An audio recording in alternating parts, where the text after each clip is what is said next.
Time Warner Cable is pleased to be an underwriting sponsor for Carolina Week. Coming up on the March 3rd edition of Carolina Week. Remembering Eve will show you how the UNC campus is honoring the former student body president's legacy and memory. I'm Bethany Tuggle. We'll examine student fees. Do you know what you're paying for?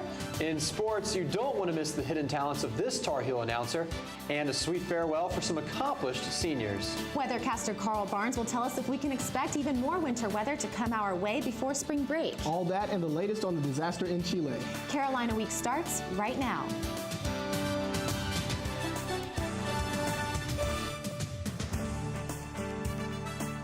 From the James F. Goodman Studio in the School of Journalism and Mass Communication at the University of North Carolina at Chapel Hill, connecting campus and community, this is Carolina Week.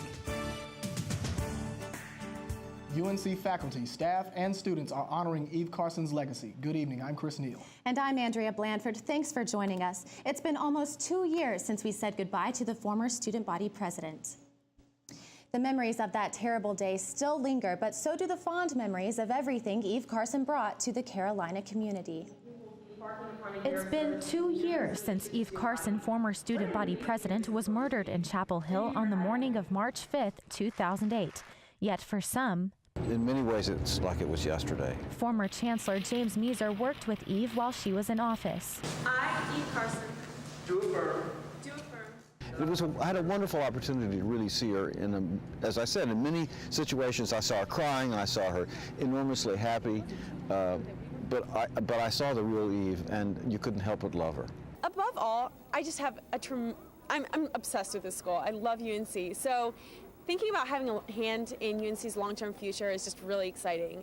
Measer says Eve left a legacy of an enhanced and deepened commitment to public service.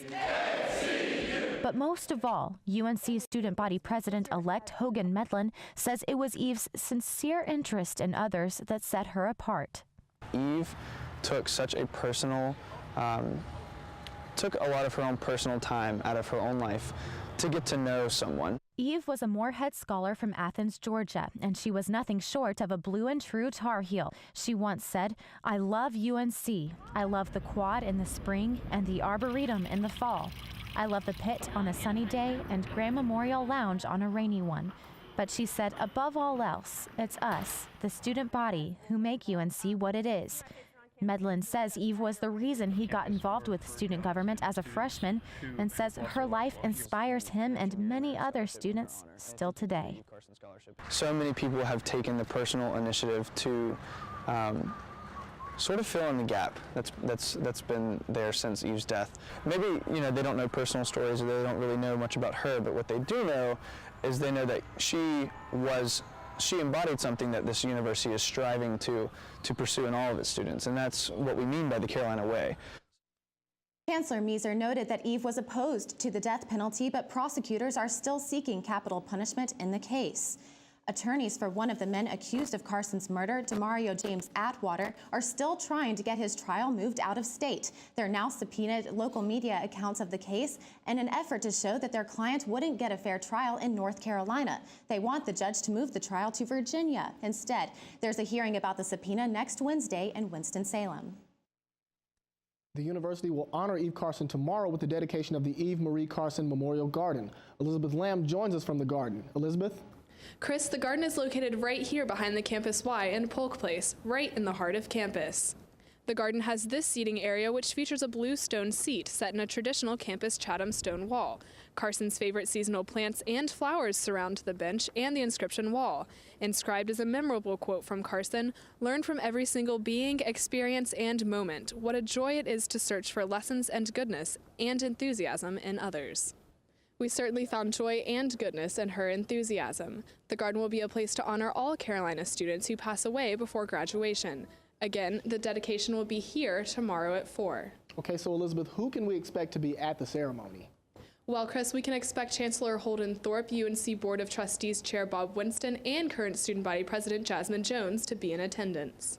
It's sure to be an emotional time for everyone. That's Elizabeth Lamb at the new Eve Carson Memorial Garden. Thanks. One thing Eve fought for during her time as SBP was to make sure students have a better understanding of what they pay for. Bethany Tuggle joins us live in the satellite studio. Bethany, now that includes tuition increases and that whole process, but what else is there? You can add student fees to the list, Andrea. Eve was instrumental in getting information like this on the web, which shows that many of us pay for things we never take advantage of. UNC junior Katie Puttkammer had to take time off from school to save up money for her tuition. Now she works a part-time job and still has to take out loans to cover all the costs of being a student. It's really hard to keep all your, finances together when you're doing it all by yourself.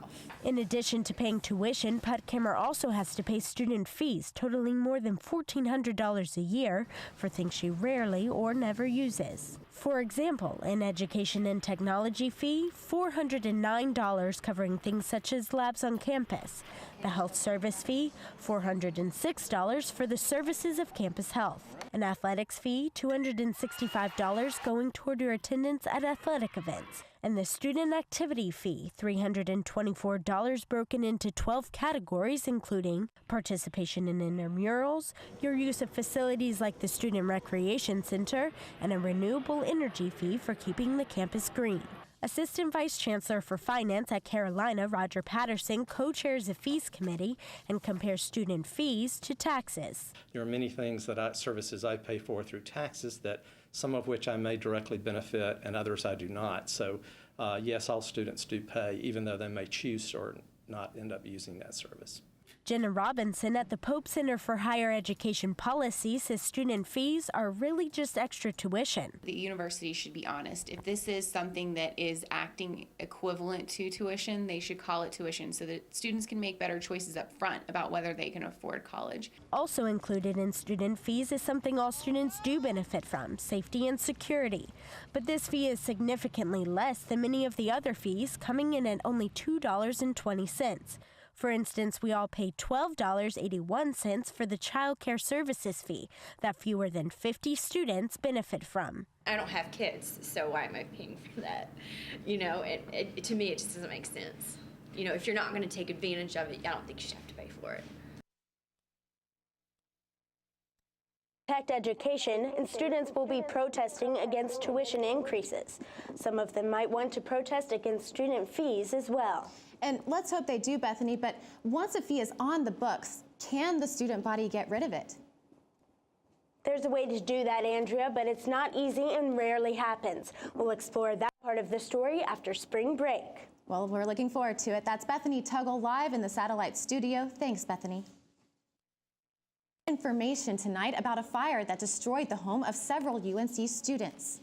Investigators say a cigarette caused the fire that destroyed this house right here. Take a look at 506 Church Street Monday afternoon. The fire was so hot it melted the front of these cars. After putting the fire out, the Chapel Hill Fire Department found evidence of smoking materials on the porch where the fire started. 4 Carolina students lived in that house. Damage is estimated at $100,000. While UNC students are looking forward to spring break, several students studying abroad in Chile are experiencing an unplanned break from classes. Carolina Week reporter Adam Yosem is here in our studio with more. Adam? Chris, one of the study abroad programs, SIT, is a program of world learning. Many of these students are learning firsthand what it's like to live through an 8.8 magnitude earthquake. UNC sophomore Jessica Merrill was dancing in Santiago early Saturday morning when the ground started shaking. I was scared. I didn't know what to do. I've never been in an earthquake. Merrill returned home and raced up 13 flights of stairs to Skype with her father, telling him she was safe and sound. I kind of started crying just a little bit just because it's traumatic. You don't want to tell your parents, hey, I was in danger. McKay Glasgow wasn't in danger when the quake struck. The UNC junior was hiking a 70-mile trek in Punta Arenas, 2,000 miles away from the Chilean capital. I was completely shocked. I had no idea that it had happened. Now Glasgow is back in Santiago after getting an emergency flight yesterday afternoon. As a photojournalism major studying abroad, Glasgow views this as an opportunity to talk to some people and get some pictures and kind of see exactly what's going on. And also help pick up the pieces. We're going to be living in the country for 5 months. We should do our part to make things better for people living in our city. A city that's no stranger to earthquakes. Merrill and Glasgow hope to make the best of their time off from class and reflect on the past 4 days since the quake. A disaster that makes you realize what's important. The SIT website says all students, faculty, and staff in all 4 of the programs are accounted for. Okay, Adam, it's obviously been an eye-opening experience for these students. How are things going for them now? Well, Chris, things are as normal as they can be after an earthquake struck. Jessica played soccer with some friends the other day, and McCabe made it safely back to Santiago yesterday, just in time for his 21st birthday today. Okay, that's Adam Yosem reporting from our studio. Thanks, Adam. Duke versus Carolina. It's called the greatest rivalry in college athletics. Coming up, a scientific study could explain what makes Carolina basketball so memorable, especially against the Blue Devils. Stay with us.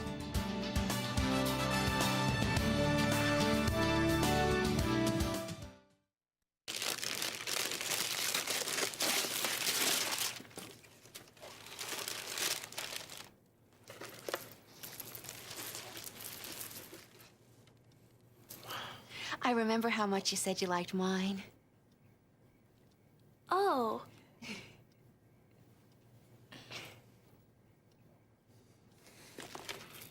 You don't have to be perfect to be a perfect parent. There are thousands of teens in foster care who would love to put up with you. I'm starving. What's for breakfast?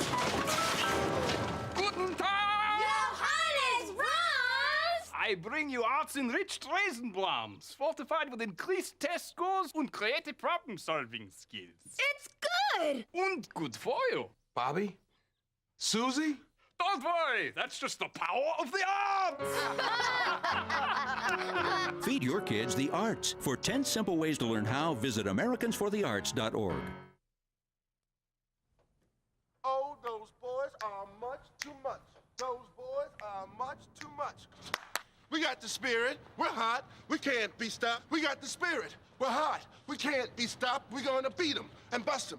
Beat them. The smallest moments can have the biggest impact on a child's life. Let's get a little bit rowdy. R-O-W-D-Y. Take time to be a dad One more today. time. Oh, those boys are much too much. Those boys.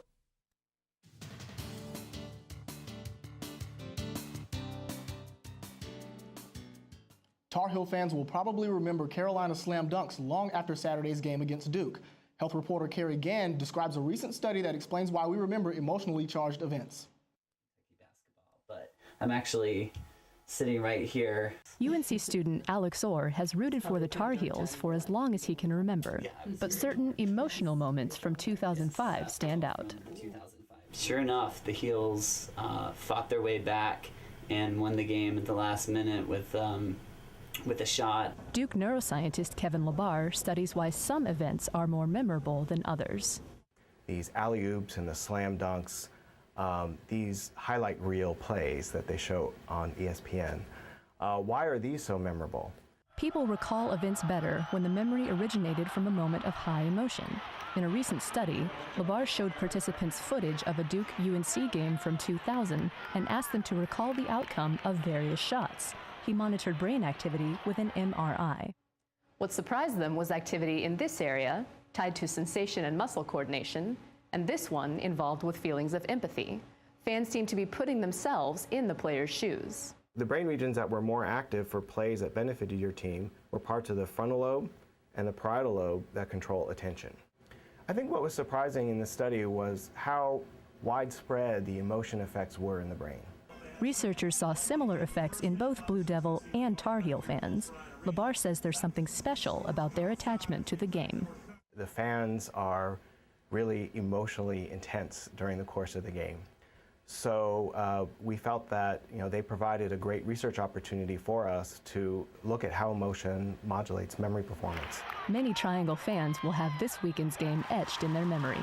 In Chapel Hill, I'm Carrie Gann, Carolina Week.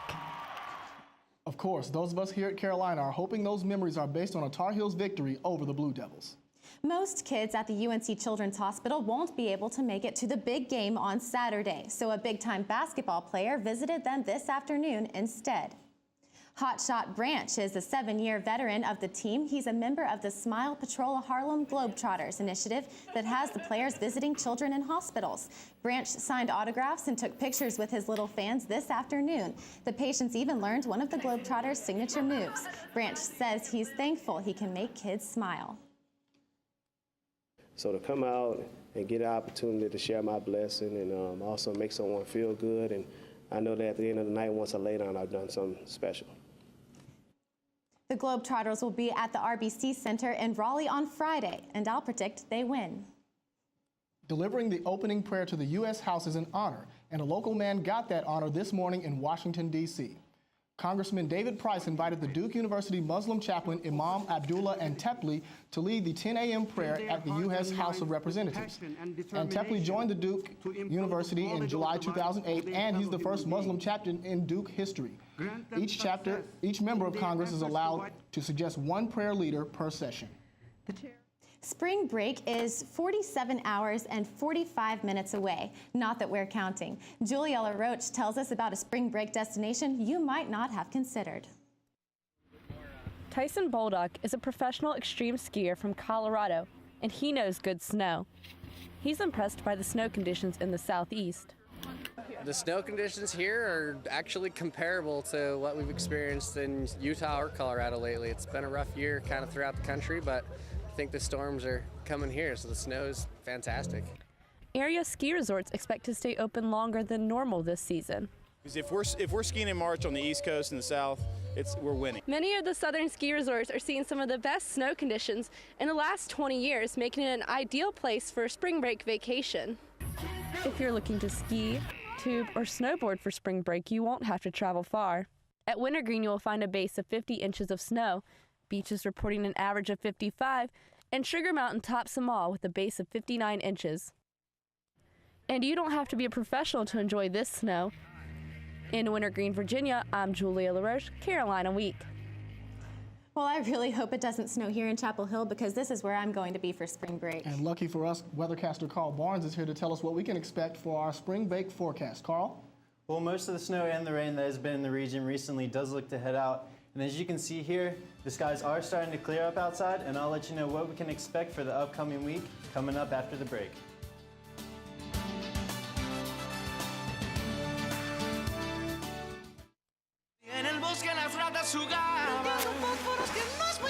Escucha Smokey antes de tratar. Solo tú. No juegues con fósforos, no juegues con fuego.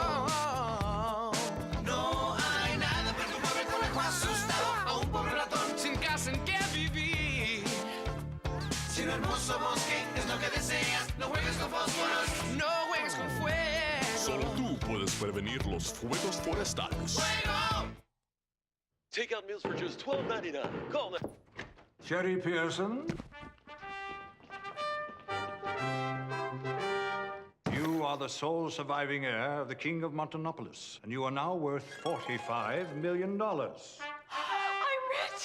This can't be real. Of course it's not real. Come on. Having money isn't about luck. Like that takeout meal. Cook at home instead, you can save thousands a year. Feed me. Feed the pig.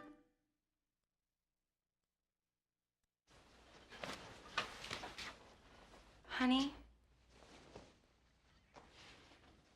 the credit fairy doesn't exist. What? It's make-believe. Nobody left anything under your pillow. If there's no credit fairy, then we'll make our credit score go up. We will, by doing things like paying our bills on time. There's no magic to improving your credit, but there's help, and it's free. Go to creditfairy.org. What?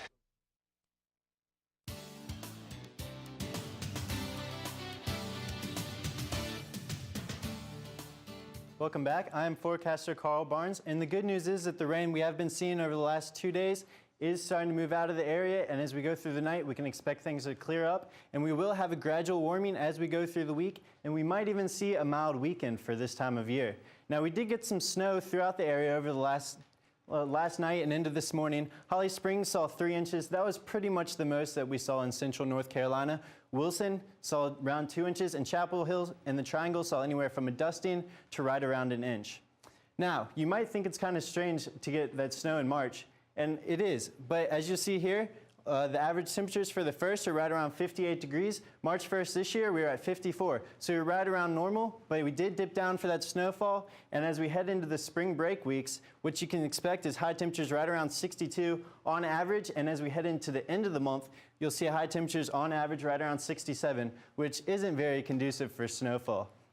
As you take a look at the satellite, what you're going to see this really light cloud cover right here. That's what's associated with the heavy rainfall that we did have. And you can see it spinning in the counterclockwise direction. That's because it was a low pressure system. And as we take a look at the surface map, what you're going to see is that low pressure system sitting right here. That's going to move off the coast. This high pressure sitting right here over the middle of the country is going to move over us, and it's just going to park itself right here over the next couple of days. And what that's going to do is work to keep our skies sunny and clear, and it should warm us during the day. Now, if you're heading out and about this weekend, maybe you're starting your spring break travel, what you're going to find is Asheville. You're going to find highs right around 48 degrees, and the sun will be shining. And we do have excellent visibility for this weekend, so you might even be able to catch a sunset. If you're going to the beach instead, heading out to Wilmington, we're going to find temperatures right in the mid-50s. Again, sunny skies. The water temperature, though, is down around 50 degrees, so it's still just a little bit too cold to go swimming. Now tonight in the Triangle, we're going to find temperatures right around freezing, as we are for most of central North Carolina. Now what that's going to do is any rain that's left on the roadways is going to work to freeze it into the early morning. So you're going to want to be extra careful when you go out and driving in the morning. We are going to have cloudy conditions, and the winds out of the northwest around 10, maybe even up to 15 miles an hour are going to work to keep things cool. But as we head in tomorrow, the sun is going to come out and thaw out any of that ice that does build overnight. We're going to see temperatures right around 50 degrees throughout most of central North Carolina. Triad's at 47, Greenville's at 51. Now we will see the sun poke out, but there should still be some scattered cloud cover throughout the day, and it will be chilly because, again, we're going to have the winds out of the northwest right around 10 miles an hour. Let's take a look at our 5-day forecast. You're going to see, again, that mostly sunny skies Thursday and Friday. Saturday, we're expecting really nice conditions, right around 58 degrees with plenty of sunshine. And as we head into the end of the weekend and the beginning of next week, we're going to see temperatures get up into the 60s and possibly even around 70 degrees. Well, Carl, that looks like a great forecast. I'm so excited. You can bet I'll be outside. All right, thanks, Carl. Thank you. If you're looking for your new best friend, check out our pet of the week. There she is. Meet Lucy, a sweet and playful pit bull mix. This happy 5-month-old puppy is ready to find a home. Lucy enjoys belly rubs, giving kisses, and playing with toys. She's spayed and up to date on all of her shots, and those sweet puppy eyes are sure to bring a smile to your face. If you're interested in adopting Lucy, visit our website, carolinaweek.org, for a link to the animal shelter. Saturday's basketball date with Duke is fast approaching, and some Duke students have been preparing for more than a month. Since January 23rd, Cameron Crazies have been camping in the mud outside Cameron Indoor Stadium for a chance to see the UNC basketball game. The makeshift tent city, dubbed K-ville after their attention-loving coach, springs up once a year in anticipation of the beatdown Carolina usually delivers. Given UNC's recent struggles on the court, the Crazies hope this year's exercise in masochism is finally worth it. Well, we did have one big win last night. Justin Page joins us in the studio. No, absolutely. Last night was a huge win for the Tar Heels. And coming up after the break, it's been a tough year for the basketball team, but we'll show you how the seniors were able to go out on a high note.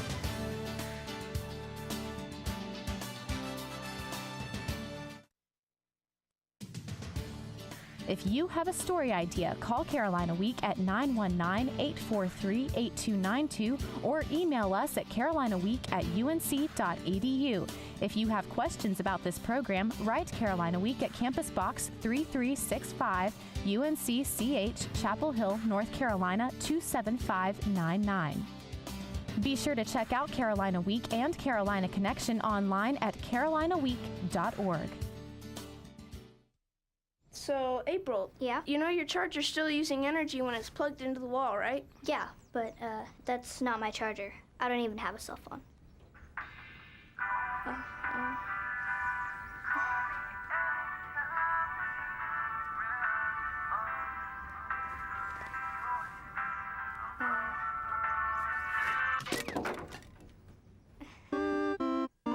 Millions of kids are using their energy wisely. What's your excuse?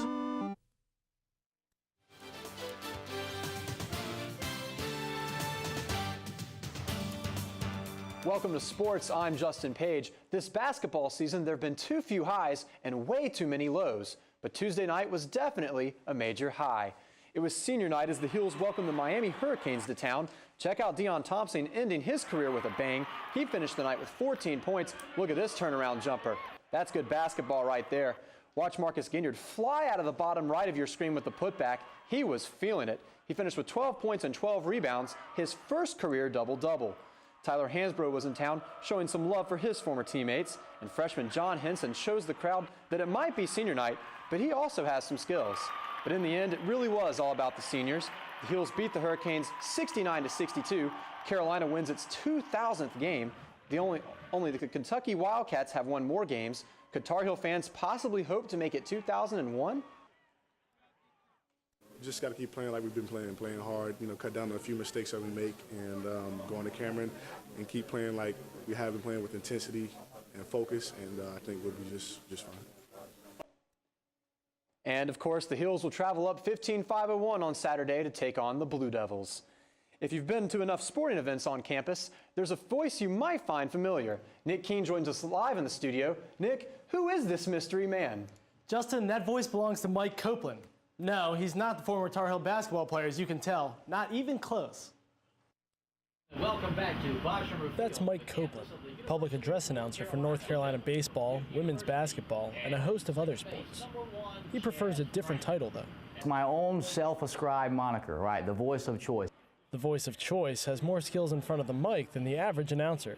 I'll just root for the Tar Heels. If they don't win, it's a wash. 'Cause it's 1, 2, 3 strikes. You're out at the brand new Bosch. The MC title fits perfectly. And being that my name is Mike Copeland, my initials are MC, I felt like it was somewhat of my destiny to be on the microphone. Destiny it might be, but his freestyling skills have nothing to do with fate. Okay, Mike, so if you're going to do a freestyle about Nick King, how's that one going to go? Yeah, they call me Slick, and I'm going to kick a rap about my homeboy Nick. And if you don't believe that I'll do it much faster, City has a dream to be a broadcaster. Copeland combined his night job with his day job, creating several songs about Tar Heel sports. And there should be a billboard for my homie Phil Ford. You can smile, too. It's okay. Even though I have a lot of confidence and belief in myself and my abilities, I don't have a problem with people laughing at me. I like people to, enjoy themselves, and if you can get a laugh out of me, then so be it. Whatever you want to call him, there's no mistaking one thing. My name is Mike Copeland, and I'm a Tar Heel. Copeland is certainly a Tar Heel, and much like myself, he was originally inspired by Michael Jordan. Yeah, Nick, he seems like quite the character. Did you learn any rhymes from him? I sure did, Justin, via Mike Copeland. They got a lot of news, and they be bustin' with Andrea, Chris, and my homeboy Justin. They call me Slick, and I rock this beat. You don't want to miss no Carolina week. Always on top of your game. That's Nick King live in our studio. 4 senior Tar Heels are looking to play football on Sundays next year. Defensive tackle Cam Thomas is the most highly rated player seeking to enter the NFL. He's projected to be a 2nd or 3rd round pick at the NFL Combine. Thomas posted 31 reps in the bench press, and he also ran a 5.27 40. Also, there are a few other players looking to be drafted in April's draft, so we wish them the best of luck. And also, as we all know, big game on Saturday. We all remember how much Eve really loved the Tar Heels. Her spirit is truly missed here. She always will be and forever will be a Tar Heel. Yeah, she sure did love it. She was always the rowdiest one on the risers during those games. Absolutely, especially in her prom dress. It was just she rocked great it, sight. didn't she? She sure did. Thank you, Justin. Well, it's an emotional time on campus as we remember Eve Carson. We want to leave you tonight with this special musical tribute to our former student body president, colleague, and friend, written by former Clefhanger David Mickish. Your work here is done. Homer! We won't forget you. No, not a single one.